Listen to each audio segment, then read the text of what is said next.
Good afternoon. Can you all hear me? And can you see me on the cam? Is there voice and video?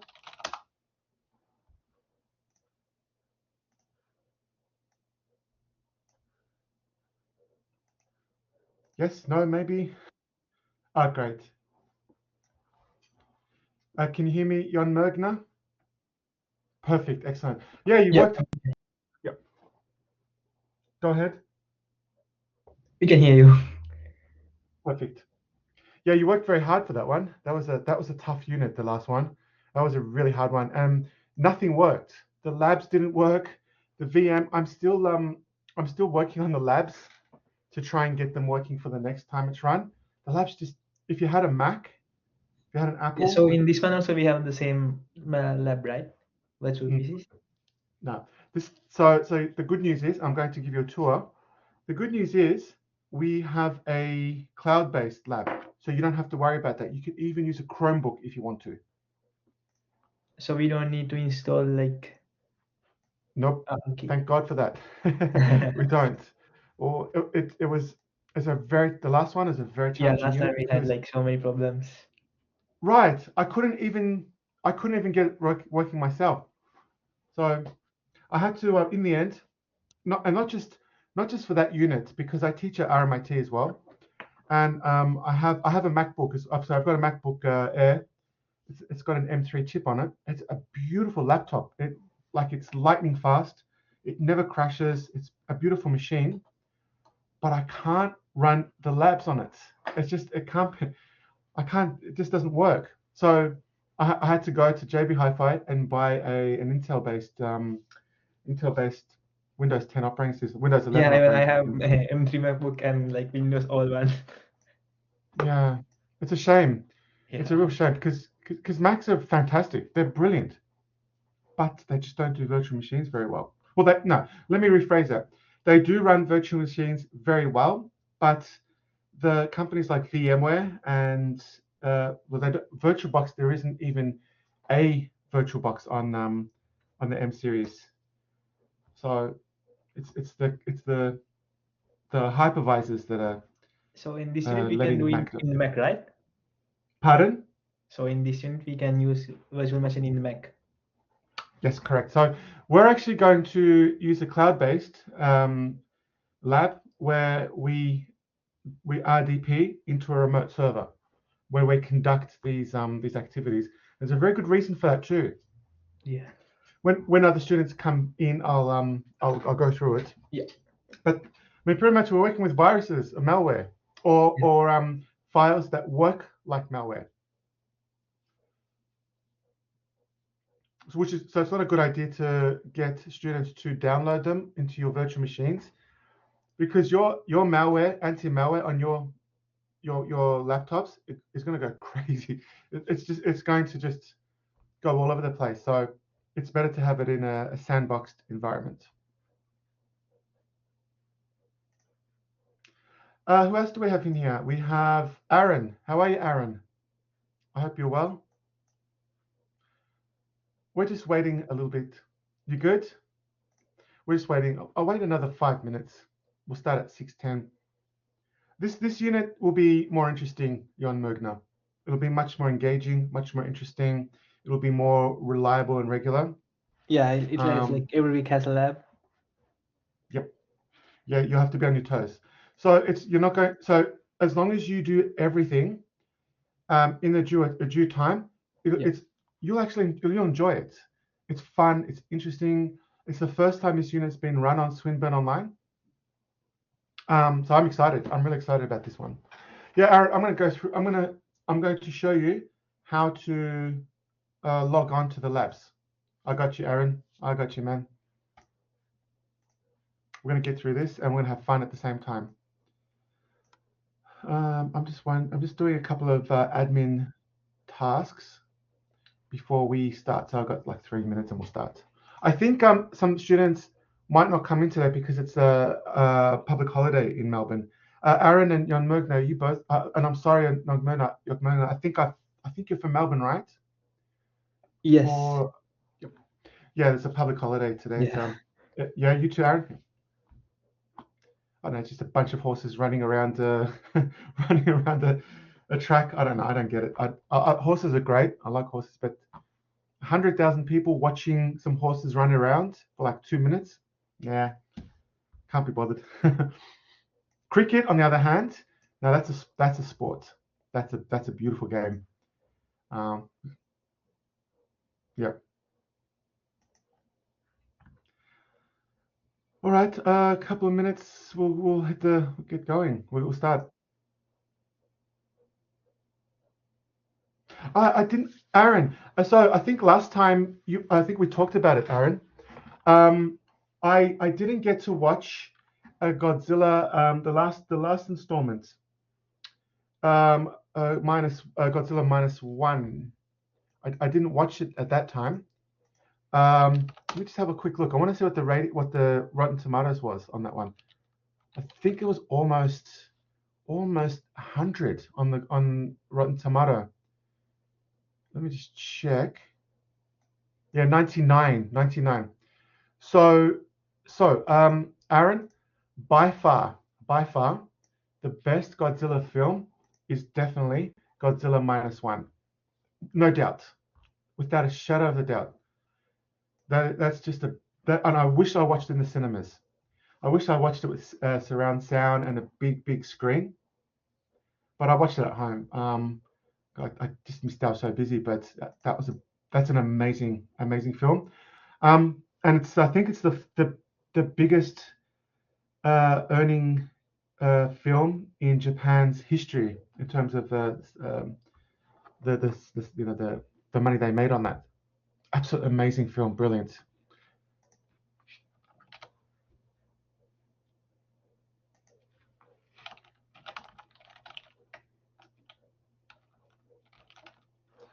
Yeah, so 1 minute to go and we'll just start. I think if people come in, great. If not, there's a recording.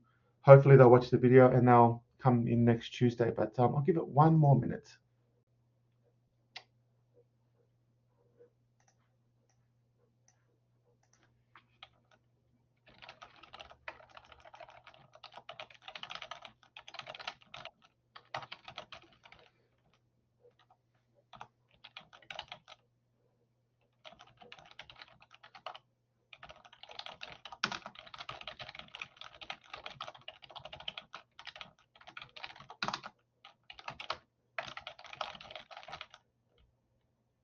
Mm.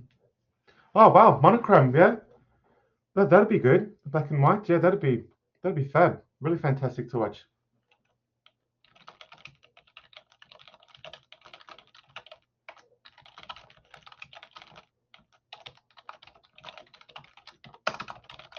Okay. All right. Let's go. Let's start this. I'm going to start now. I've done my administration task, and we'll start. So you already know who I am. So the PowerPoint presentation, you probably saw it last time, but I'll just go through this again. There's me in excuse me, in Tokyo with my big buddy there, Godzilla. I love that picture. It's one of my favorite pictures. It's a great place. Really, it's an amazing place. Really nice. If anyone has a chance to go over to Japan, you should. So for those who don't know me, this is the first time you're seeing me, especially if you're watching this recording. My name's Harry Oweda. I'm going to be your OLA and unit coordinator for your unit, which is malware analysis. COS, yeah, 20030. This is the first time that this unit is going to be run at Swinburne Online.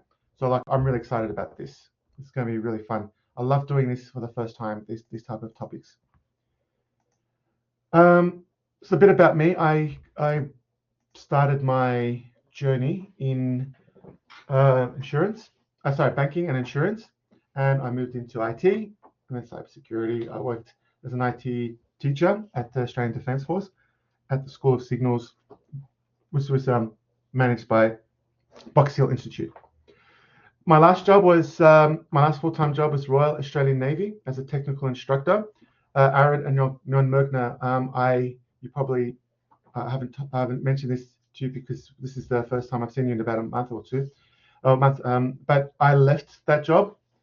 That my contract ran out, so I now work at RMIT as a teacher at RMIT University full time now, and but I'm actually working more units at Swinburne. So I'm working, even though I'm working casual at Swinburne online, I'm actually working more hours than I am full time. So I've got more units, and I'm absolutely loving it. I really love working at Swinburne. I wish I could do Swinburne day and night, Swinburne University online. These units are amazing. So I have a master's in cybersecurity, and I've got all these other fancy certifications. A plus, Network plus, blah blah blah, CCNP. Yeah, that's enough bragging for the day. Now, by the end of this topic, now I've just got to go through this boring stuff for a bit. By the time we get through this, it might take me like 2 or 3 minutes. Then we're going to go to the interesting, juicy stuff. I'll go and I'll show you the labs, and then we can start the labs. The labs are actually, I went through the labs. They are pretty interesting. The thing I love the most about this unit is it's relevant. It's real world stuff. It's not just theory. It's just not writing doing a research assessment, writing 5,000 words or three. This is hands-on, real interesting stuff. Getting your hands dirty into this malware analysis. And can I tell you that in the world, in the IT world, everywhere really, malware is causing, how can I put this? It's causing organizations to collapse, this malware. And the malware is just being sent and received and distributed and deployed and activated in record amounts, record numbers. The reason why is because of the social engineering strategies that attackers are using. They're sending emails to all these organizations, and people are still downloading them. They're still clicking on the links. They're still downloading the attachments. People, and I'm not blaming anyone in particular. Users and staff members and mums and dads and school students. Generally speaking, they are unable to prevent malware from. Sorry, they can't help but download these malware, despite the best efforts. So, as cybersecurity experts that you are going to become, you're going to learn about the malware. You're going to be able to identify malware and their characteristics. So what's a malware? What does it do? What type of malware is it? What's the goal of malware? Like, it's a software, great. You download it, does something, what is it? Yeah. Now, explain the methodology in malware analysis. So we get a bit of code, some application, and we want to know how we can analyze this alleged or suspected malware. Is it malware? Is it a good software? Is it a Trojan? I remember back in the late 90s and early 2000s, I worked in a internet cafe when I was like in my late teens, like 19 or something. And there was this game. They had an ISDN connection, which is like, I think it was like 2 or 3 megabits per second, really slow. But at that time, actually pretty good. They downloaded this game, and it was a game that you played, and it was like you had a dentist or something. Anyway, so you played the game, and it worked. The game was working, it was fun, but there was a malware behind it. So malware analysis, we can use this methodology to scan and detect, analyze suspected malware. And we're going to go through a couple of them.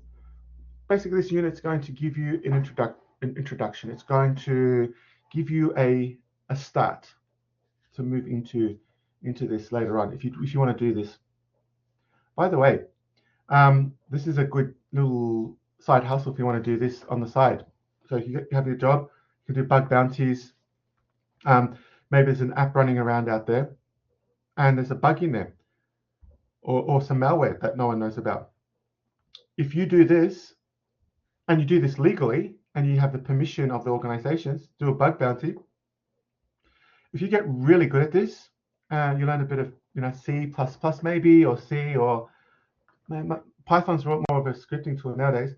But if you can learn some programming, or don't have to learn it that deep, even though that'll help. But you might make a bit of money too on the side. Why not? That's good.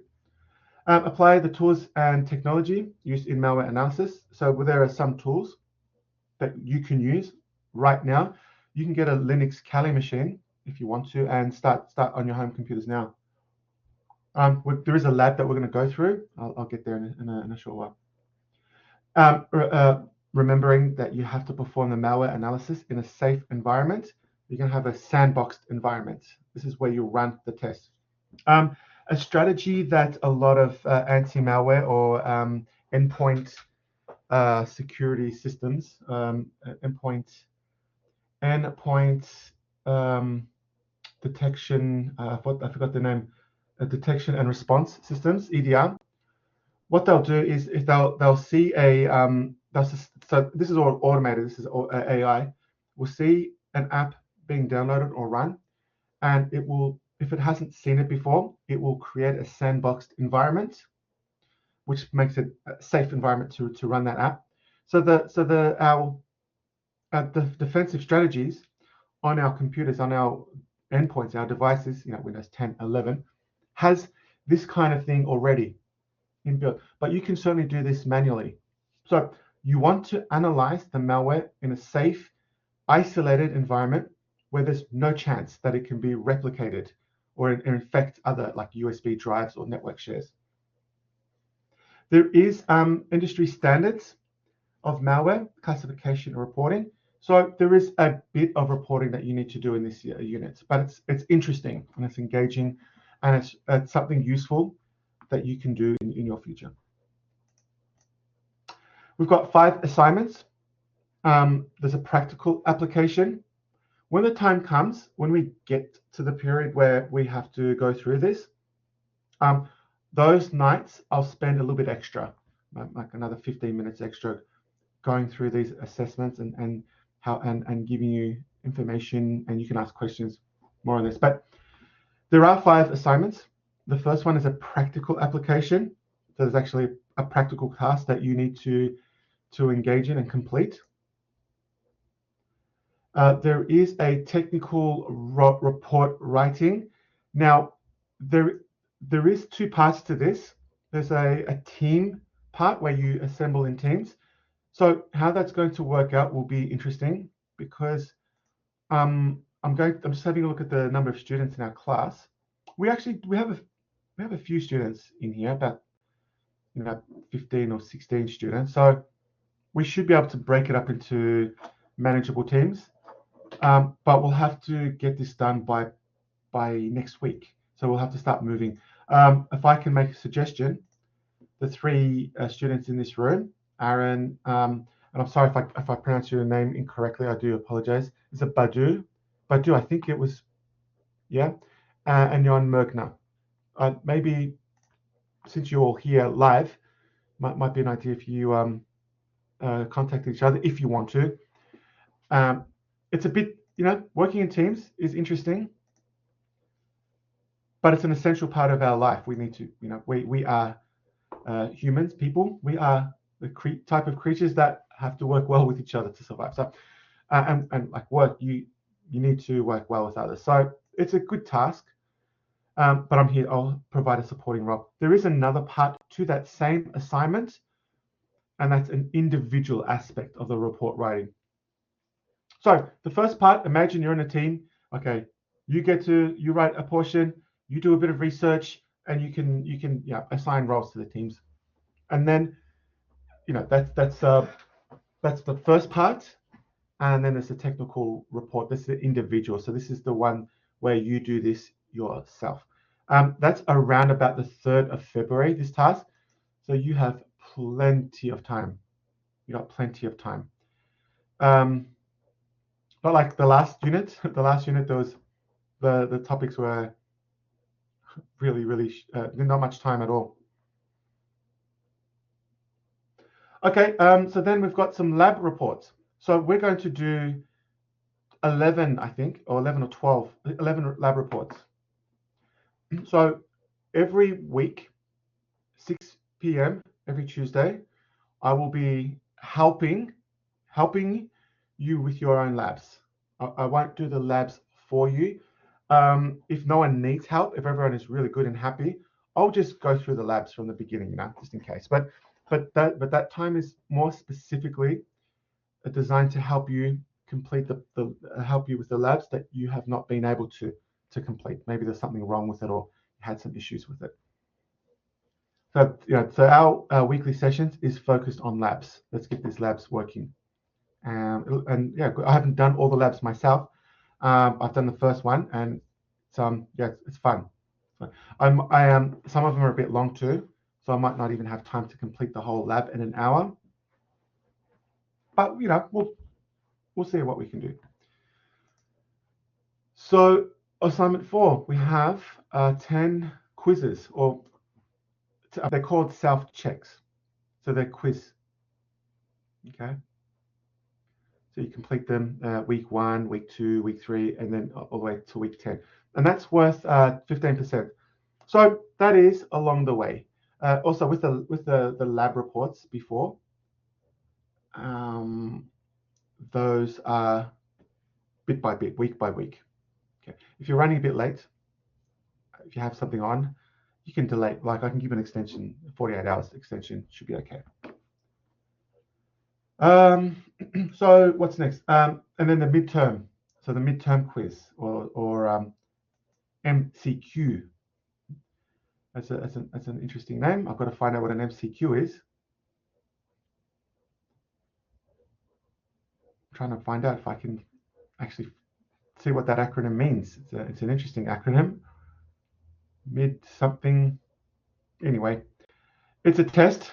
Okay, it's a test. It's not an open book test, and you're not permitted to use internet sources or learning materials. More information on that later on, once I find out more details about it.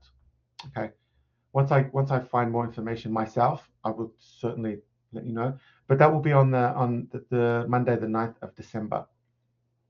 So it's week 7. So we've got a bit of time for that. It'll be based on weeks 1 to 6 topics.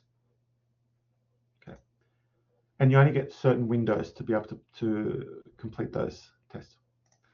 All right, so enough of those. Any questions or concerns so far before we get into how to access the labs? No? All right. Now, I want you all to go to this website now. Azure. So labs.azure.com/virtual machines. Now I've got a lot of virtual machines here as already. So I'm going to log into my Swinburne account. You will log into your Swinburne student account as well. Actually, no, that's the wrong one. I've got all these accounts, Swinburne, RMITs. There we go. That's a bit better. Now, at the moment, you either have the labs there already. So I've got to go through this MFA.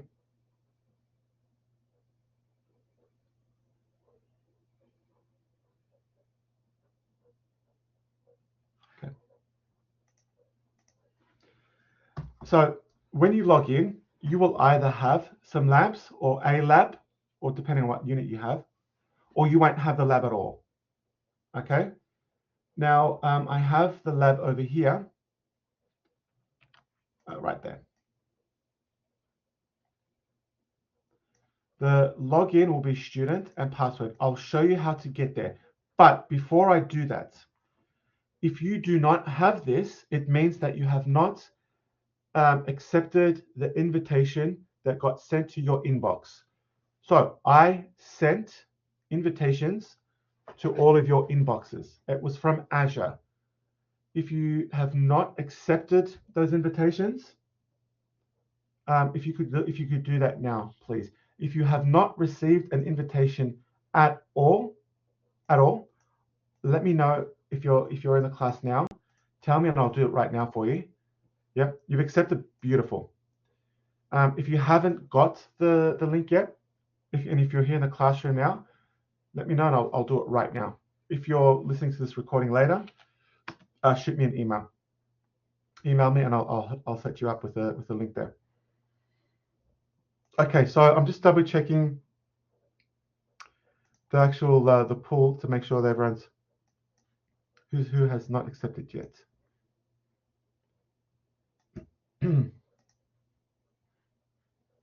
Yeah, I've got most students actually have not registered yet. So we've only got a couple that's registered. Everyone that's in the room now, Aaron, you got it. Jon Mergner, Badu, have you received the invitation link and have you accepted it? You logged in.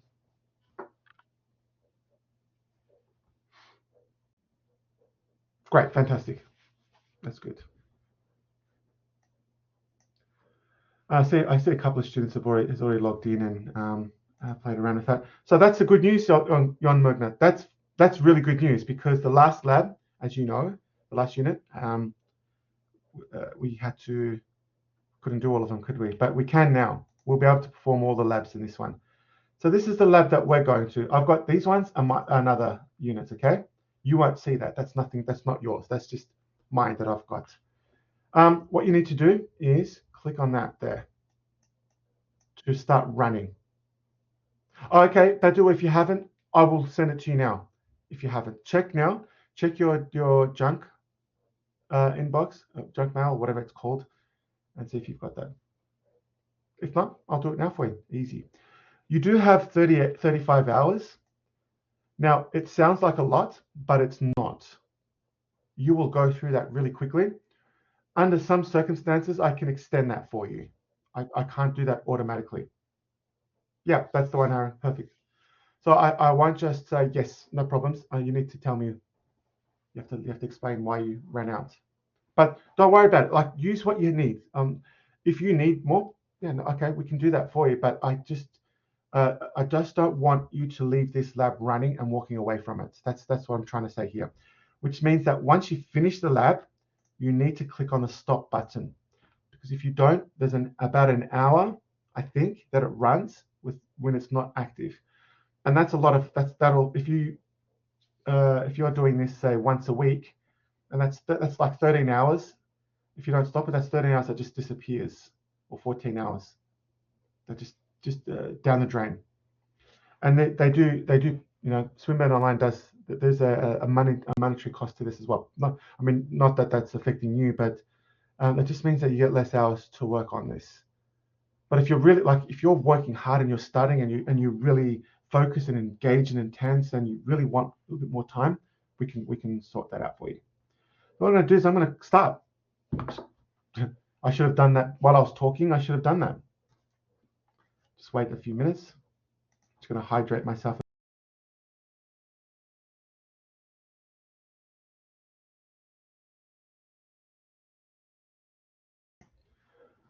Yep, so that's clicking. And once that finishes, there is a little icon here, right there. Oh, great, beautiful. Okay, so log in and sign in to this Badu, and that's it. You're in. That'll connect to your virtual machine. That'll jump to your own personal jump server. That's the word. I refer to it as a jump server. Okay. Some people call it a Bastion server. Bastion, I think that's how you spell it. Bastion server. I think that's how you spell it. Oh, Sandushi. Okay, thank you, Sandushi. Thank you. I apologize. I mispronouncing your name. Sandushi. I got you. But this virtual machine will get us access to a starting point where we can actually run the labs. Okay. So these labs. All right. This is important. you cannot bring those labs and download them into your host. At least I don't think you can. They stay isolated in your virtual machine. Your virtual machine is yours for that period of time. And whatever you do, whatever changes you make, whatever that you're doing in there, it maintains. It doesn't reset. It stays as it is. Okay. When no changes are made. Sorry, when you make the changes, those changes stay. All right, so that's still starting.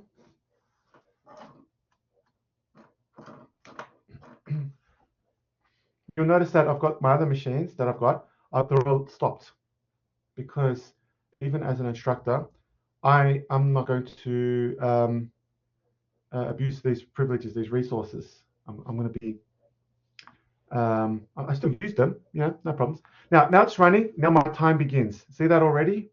That's already starting. Time is starting now, as is, before I even log into the RDP. Now, if you're on a Mac, there is an RDP app. You might have to download that from the App Store. I think it's on the App Store. I forgot. I haven't logged on with my Mac for this yet. But on a Windows 10/11 machine, I click on that virtual machine. I say, yes, I do want to keep that. And again, I forgot what that looks like on a Mac. But you select open, you get this remote desktop, you go to connect, and you'll get a security, enter the credentials as well. In this section, click on more choices, okay? So it's not the password here. So you got a password there, which is password. You do have a password there. Do not put it in here because the username's wrong, okay? You will need to go down here. So let me show you, I'll show you again. Click on the virtual box. Just open and open. Click on connect. You get the enter your credentials, more choices. Okay. Click on more choices and use different accounts. Okay. Then I use student as the username. Where did I get that from? How do I know it's student? It tells me right there. Not your student number, not your student name, just the word student. And the password, now I enter that password, PAWORD,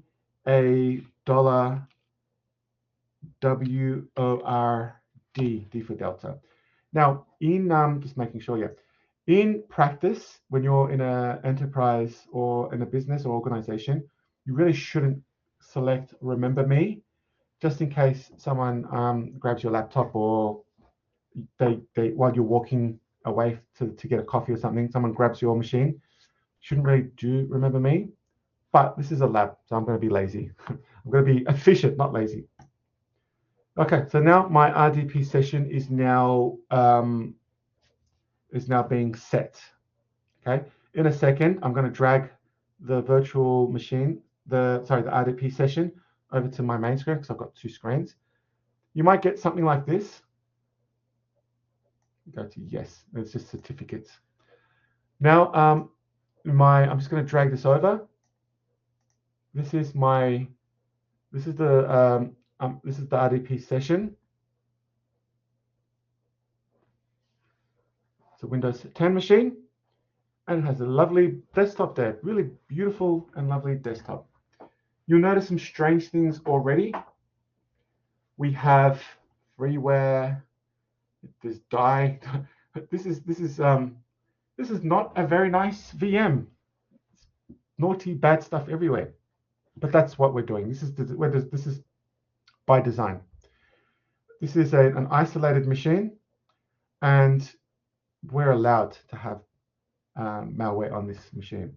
It's isolated. It cannot jump from this machine over to my host. Fantastic, awesome. Yes. So now that we're here, I'm going to get the first modules. So if we go to the first module, and we bring that over. Just going to have a look at it. And we scroll down. There is a lab. So every week, I'm going to talk about this lab with you. We might go through some of it together. I might be able to help you with some parts of the labs if you haven't been able to get there. Now, one of the labs is, so if we download this folder there, here, which has the lab there, I'm going to open it.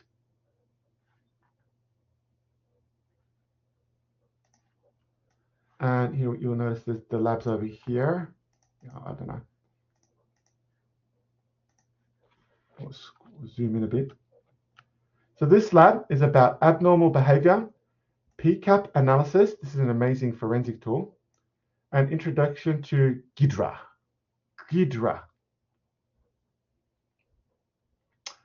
And something's already happening. Oh yeah.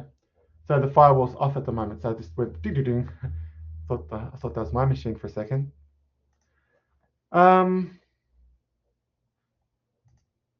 Welcome, Callum. Welcome. Thanks for coming in.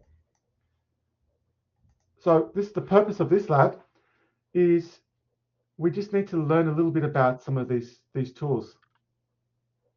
Yeah, no worries. Anytime, Callum. Pleasure. You might if you need any assistance, this is recorded, so but after we finish this session, I can ask if you have some questions. I'll be able to help you there.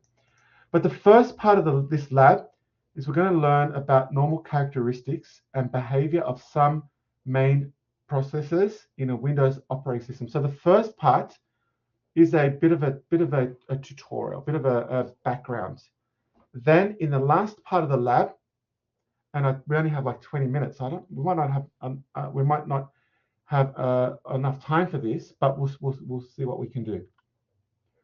So what I might do actually with this part, I'm going to leave this to you to go ahead with this.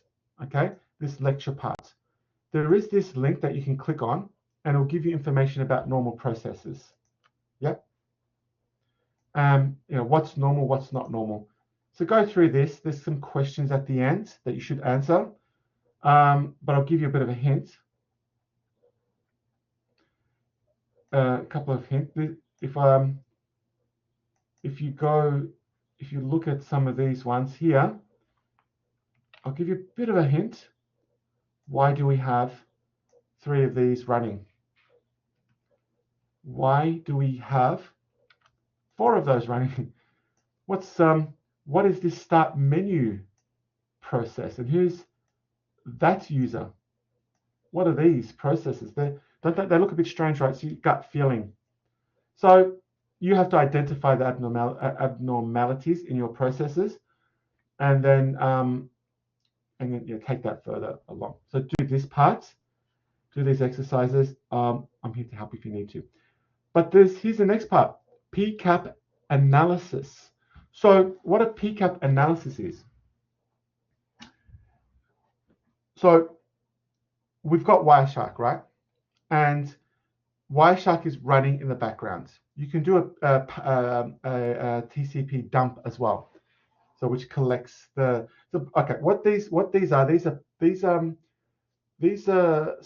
tools that are capturing packets and storing them in some location so that we can analyze them later on. We're going to perform some analysis on them. So these packets, we can rebuild these packets, recompile them. Compile is not really the word, but rebuild them, and see if there's an executable file on these that we can run in some sort of analyzer. So let's just go ahead and do this. Enough of me talking, and let's do some walking.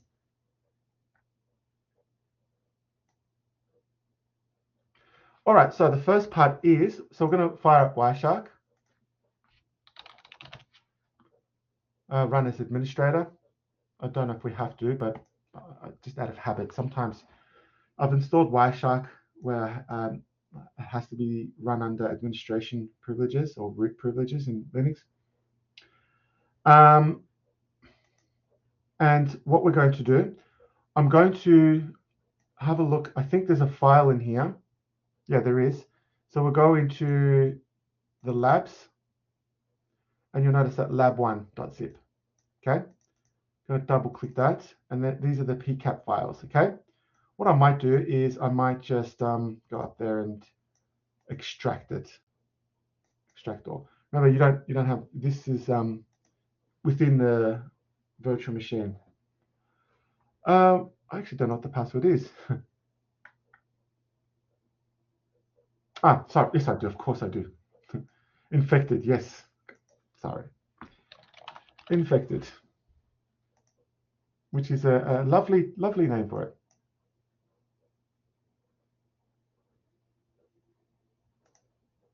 Okay, so yeah, that's done now. All right, so there's that PCAP file. I might just copy that file location, whatever, and go into Wireshark. Go to File, Open, and I probably won't be able to do that now that I want to. Go to My Documents. Oh, where was? Oh, it's in Desktop. Desktop, Labs, and Lab1, and Lab1 again. And we're going to run lab1.pcap. There we go. So this is the collection of all the packets that were captured using, it could be Wireshark, it could be TCP dump or something like that. And we're going to now perform one of my favorite topics. We're going to perform digital forensics. So in my master's degree, which I completed at ECU, we did something like this, where we actually had to do some detective work. Malware analysis is detective work. You are now detectives. So I don't know if you like CSI Miami or CSI. I think they've got one in Sydney now. CSI Sydney or Vegas or something like that. Maybe you start watching those shows. They're pretty cool. So now we can perform some analysis on these. But if you look at that, there is a ton of stuff in here. It's like a needle in a haystack. So we can use some filters up here to drill down on what we're looking for. Okay.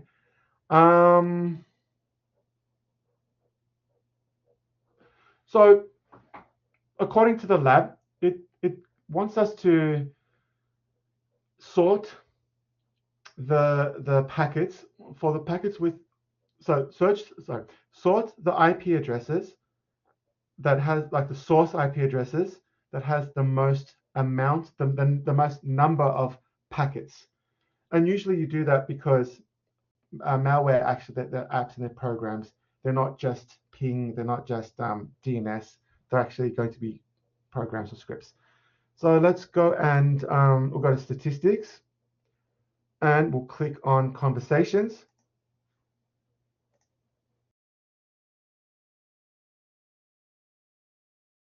And we can see that that it's sorting out by MAC addresses. But we kind of want IP addresses, don't we?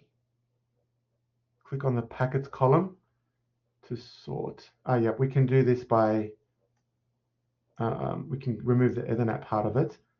And then we go to packets.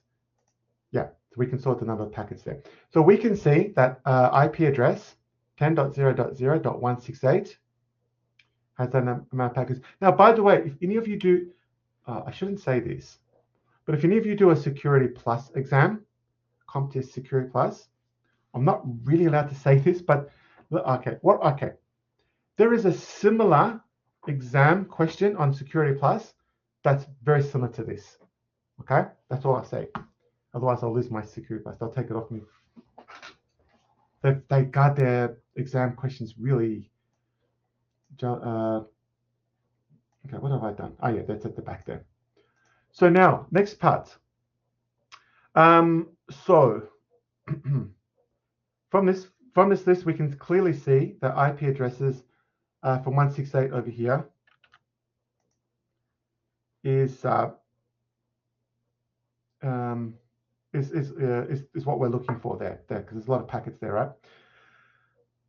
Now, to only see communication between the packets from the infected host to where the other host, like I think it'll be host B, address B, where the infection came from.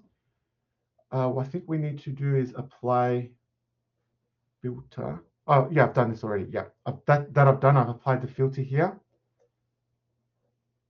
Maybe we don't need IP version 6. We're not using that. But yeah, okay, so that's that one. Right, so right click now, apply as filter, selected A and B. There, this is what we're supposed to be doing. Perfect.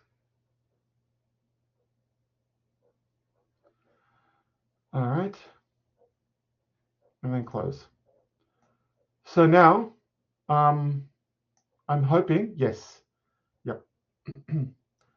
we're filtering out the traffic. You'll notice over here that it's filtering out for us. This is a handy tool. Instead of looking through all the packets and all the stuff that we don't need, let's just go straight for the kill. Let's go straight for the, you know, I don't know what it's like when you grew up in your household, but in our family, we had meat and potatoes and vegetables. In our family, we went straight for the meat, straight for the steak first. The vegetables can wait. That's another time. We went straight for the meat and the potatoes. So so now we're going to. So these are the only things that we're interested in. We can scroll down and look through the info column, which is here. You can have a look down, and we're looking for something that has get in there. I think there's a get. That's a HTML. Sorry, HTTP code that's gets a web page. And we're looking something with an exe extension.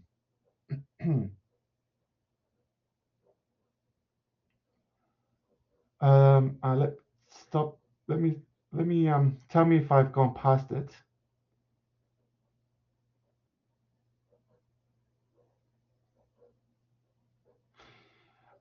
Yes, there is, Callum. I think it could be that. I'll have to get back to you on that one. I think there is.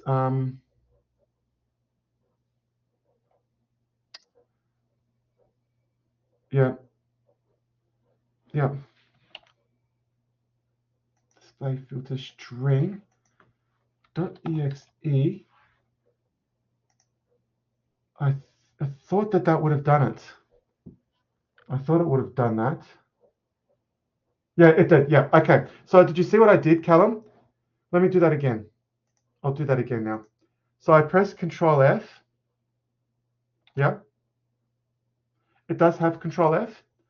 And here there is a drop-down menu, and I selected string, and I typed .exe, and I clicked on Find, and it shows up there. Yeah, I remember doing this. Not this unit, but I remember that came in handy. Now I don't know if that's the file, but I think it could be.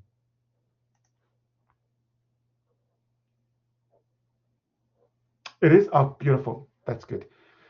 Perfect. So this is an example of the low-key bot. Low-key bot. And that's a very naughty bot. Very, very bad. So I'm going to right-click. I'm going to follow the stream. Okay.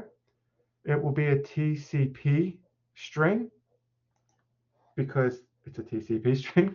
And you'll notice that you get a lot of blah, blah, blah, blah over here. So it's just you know, it looks like a dog's dinner, right? But we can do something about this where we can have a look at what it actually does. So we can see a few things that is interesting here.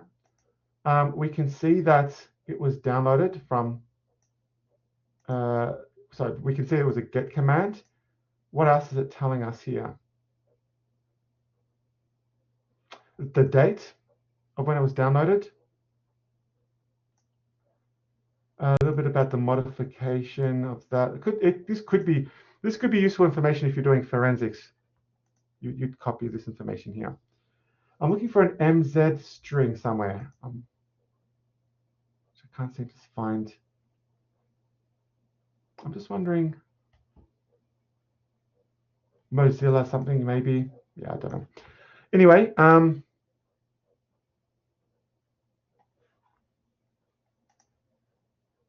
doesn't seem to. Oh, there it is. There it is. Yeah, I got it. So this MZ is a string, and this is the signature for the Windows Portable Executable file. Whenever you see that, that's the signature. Yeah. All right.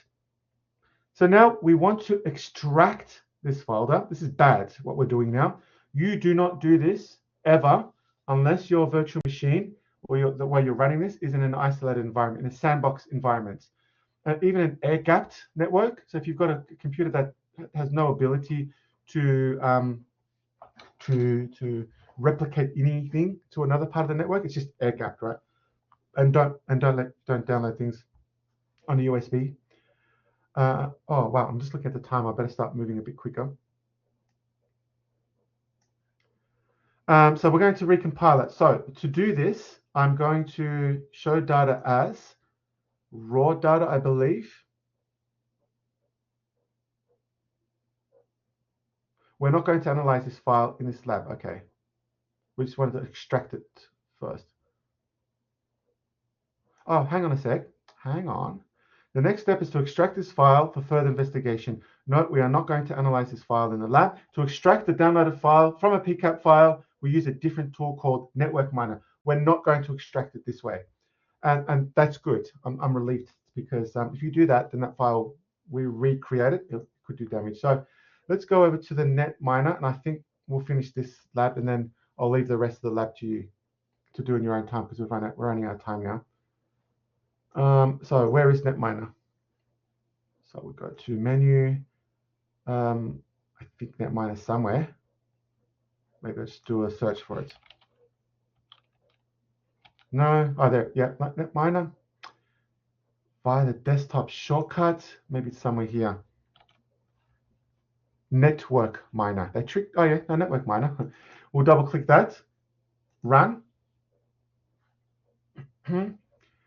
And we're going to click on File, Open. We'll navigate to that location where we, remember the PCAP file there. We'll open it and we'll extract it. How cool is this tool? How cool is it? I kind of like this. I don't know. It's a cool tool. It'll extract important details. It's doing the work for us, pretty much. So what you'll have to do is just really quickly, you'll need to, in the first tab, which is the host tabs, yes. I think there's even got files here. This is an awesome tool. I like it, this one, actually. It's pretty good. Pretty good tool. It's even got images. Wow. Do a bit of forensics. I never used this tool before in digital forensics, but I only did it at uni, so I never worked in computer forensics anywhere. But oh, nice. Okay. So we know what the IP address is already. It was this one here. Yep, that's the IP address. And this is where the low-key bot sample was downloaded from. So what we need to do is we need to click on the yes, and then we record the IP address, the MAC address, the type of OS, Windows operating system. So So this network miner extracted all that information from this. Pretty cool. So if I went back to follow TCP stream, so all that, I mean, it does have that information there. So you know, if you're smart and clever enough, you can see that there. But that's nice, really good. Number of incoming sessions. Now this will be hard to find in Packet Tracer. Sorry, not Packet Tracer, Wireshark. I'm getting my technologies mixed up. Sent and received, and the sessions there. All right. What next? So from the Files tab, right? Find the line which corresponds to the low key sample. We're having a look. We'll try to find the exe document, I think. Hang on a sec. Click on that. Files. Where is it?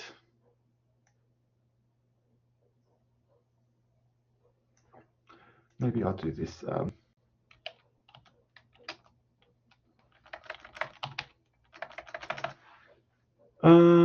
You can do this by looking for the, okay, just the extension. Ah, there it is. Don't do the dot like I did, just the exe. It's funny I couldn't find it in there. Anyway, right click on the line, right click on this line, and open folder. Ah, look at that threat. It's so Windows Security has found that is a threat. We're going to use this file to practice using the Ghidra app for this part of this lab. So what we need to do is we need to rename this file. You will use this file. Okay, to rename this file, you need to proceed with the following steps. We'll need to go to File and Security. I just click that. Threat protection, virus and threat protection. I've got a feeling it wants. Okay, click on protection history. Where is it? Yep. And go to the last threat blocked over here. Click yes. And we're going to allow it. Ooh. Don't ever do this in a live production environment. If you're working at a if you're working for the FBI or something, or CIA, and you run this in your network. I think this is a harmless file, by the way. I don't think this does anything, but don't do this in real life. Okay, good. We're going to choose yes. From actions, choose restore. Where's actions?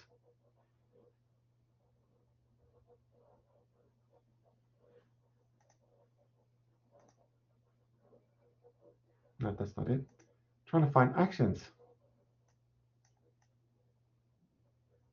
In threat quarantine. Threat quarantine. I think you're right. Yeah. There you go. Actions and restore.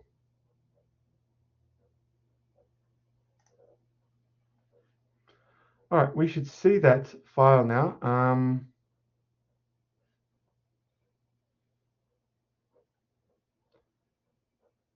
Okay, yeah, we should go over here and see if we can find it. Yeah, there it is.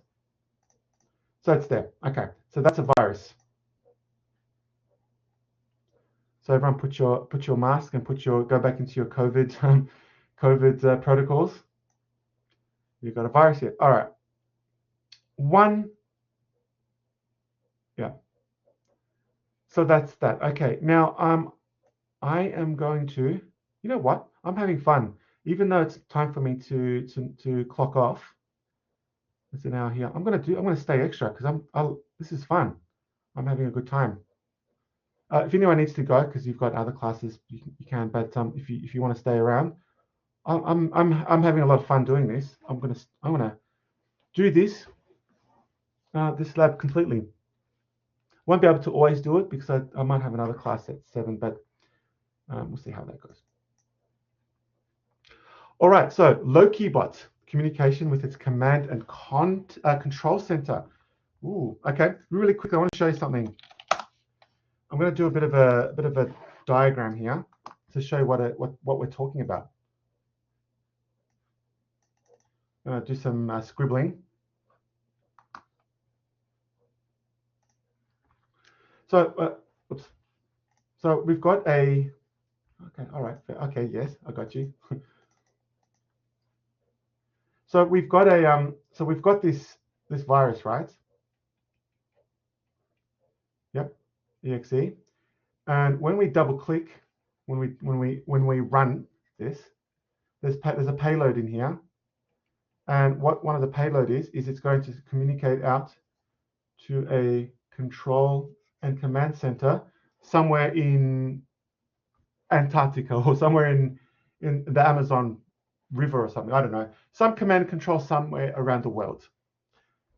Why is this happening? What's the purpose of this?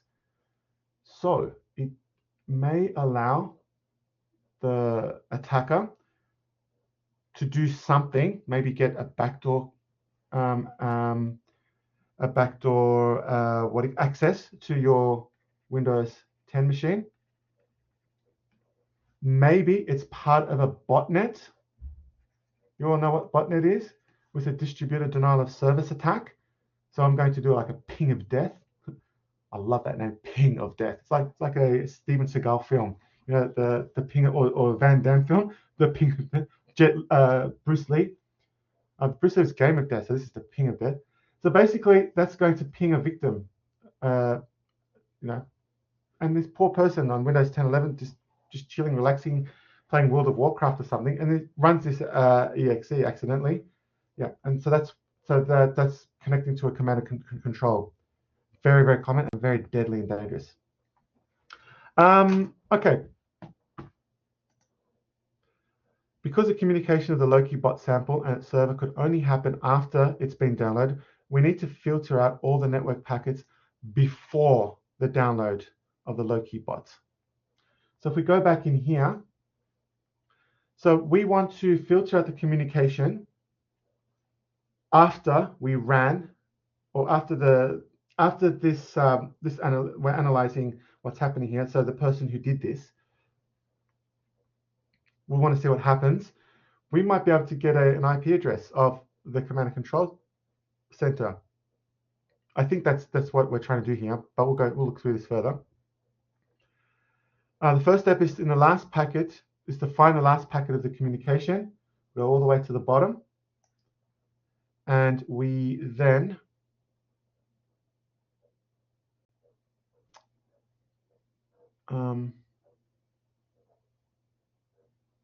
keeping. What happened to our other one? We lost it, didn't we? Okay. Let me write this out. I think it should still be saved there. IP. Yeah, there it is. This is what we're after. Yeah, we'll go all the way to the bottom. Down here. All right. Yeah, now we can do this by numbers, isn't it? Number, yeah. Yeah, so that's there in order. That's good. Isn't it? I'll do that again. Yeah, that's fine. Now, so we're in the last packet now. And that kind of probably looks like. Yep.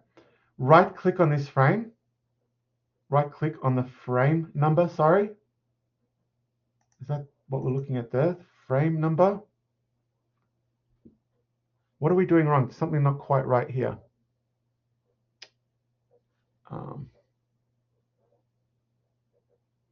Frame number. To sort the columns.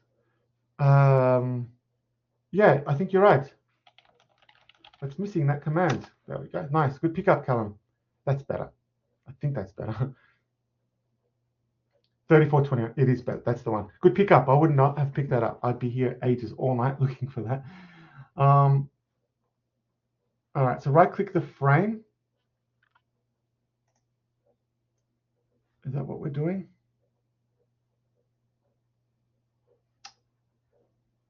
Hang on a sec. Oh, frame number. Yeah. And create a filter and apply as filter. There we go. And select it. Okay, good. Good. There we are. Frame number. You know what frame number is, right? It's a Mac. It's a Mac layer. It's a data link layer. Not a packet. It's a frame. All right. We can see the command and control. That's the command and control IP address.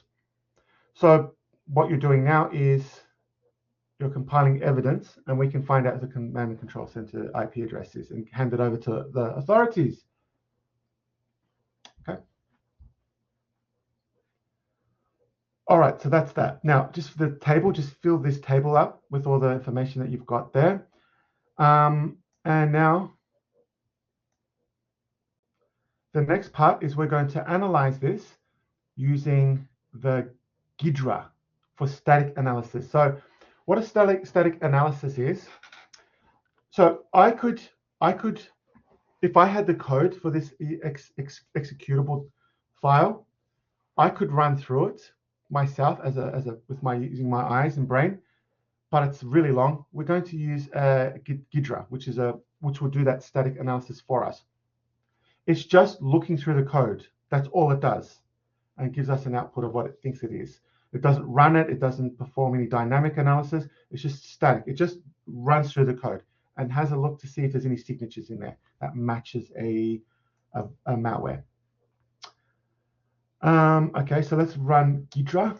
I love that name, GIDRA. Sounds like a Lord of the Rings name or Godzilla name.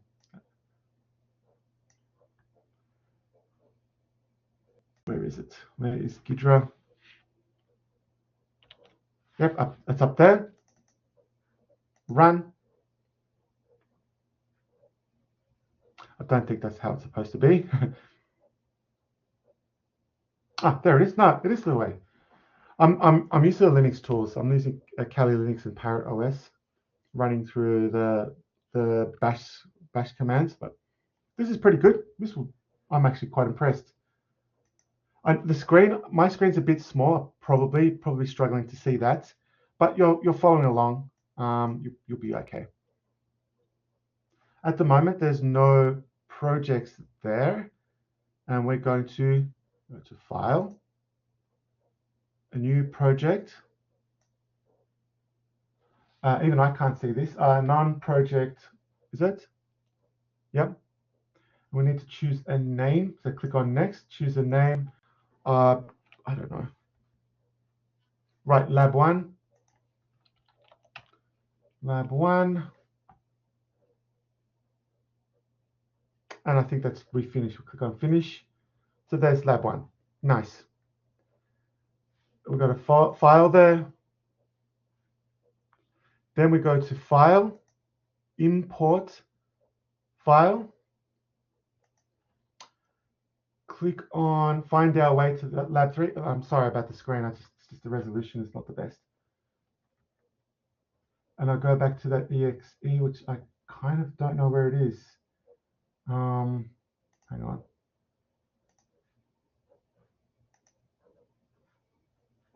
Where did we put that?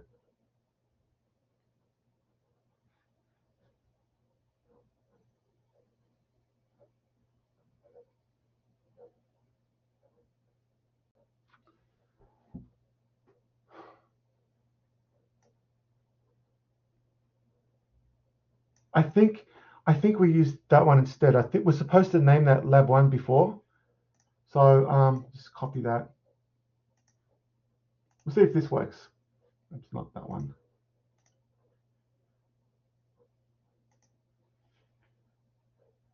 Yeah, that screen's horrible. I can't see it.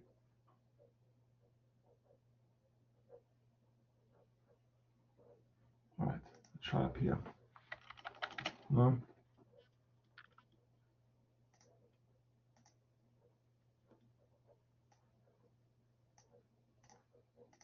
This is an old kind of DOS-based Windows 95 kind of look to it. So I'm just gonna, you know what? I'm gonna copy this. Copy. I'm just gonna put on. I'm gonna create a new folder somewhere. Maybe put it in there. Yep. Okay.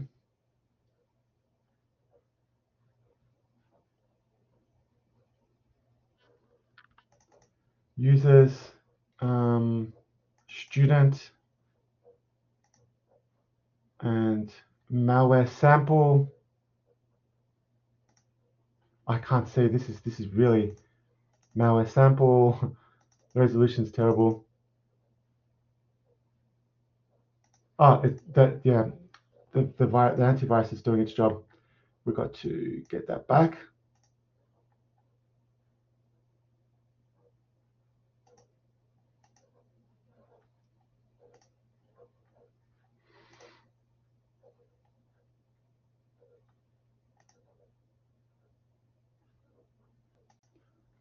Um,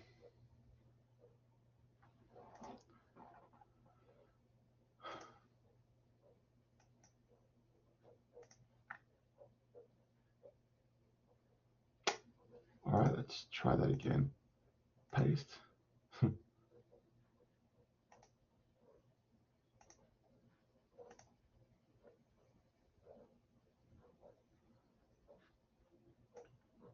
Oh, this is not going according to plan. I was supposed to change it. I think I was supposed to change that name to that other file. But anyway, go back to virus protection. Go down again.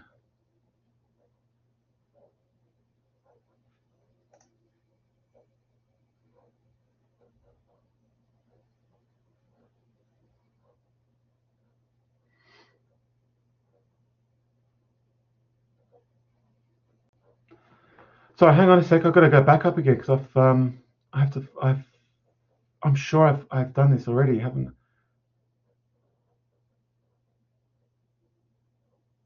I? Protection history.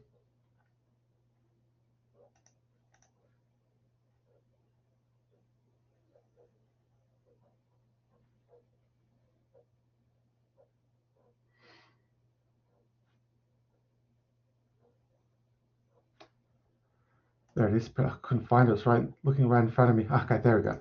There we go. So now I need to actions. Okay, this is it. And restore. Okay. Now we're cooking.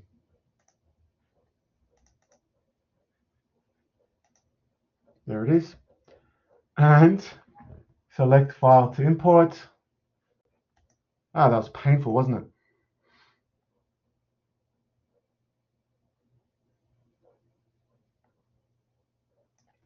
And I think I just press OK. I can hardly see that. And then, yeah, Ghidra is going to analyze that now for us. All right. So it's done some analysis on that. Did you? Yeah, yeah. It's interesting. Now this resolution is annoying, but we're trying to find some information here that's telling us that it's a virus. We already know that, by the way.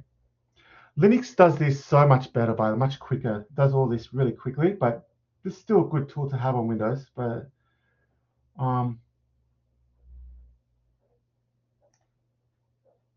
trying to find something where it actually gives us something useful. Windows. Okay, hang on. All right, that's now. I think I can work on this now. All right, so now we can see the disassembly and the decompiled code. Can we?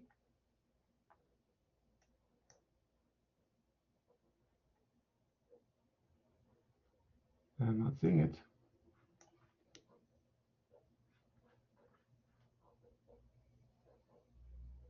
Okay.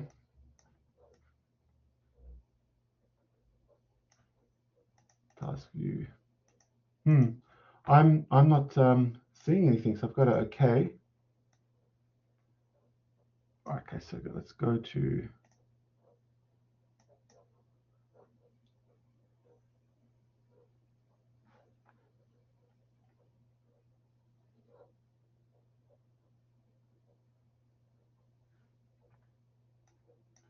Okay, yeah, there it is. Yeah.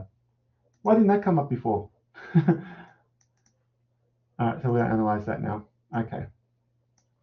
All right, now that's what we're supposed to be seeing. I don't know what happened before. So there you go. So now this will scan through the code.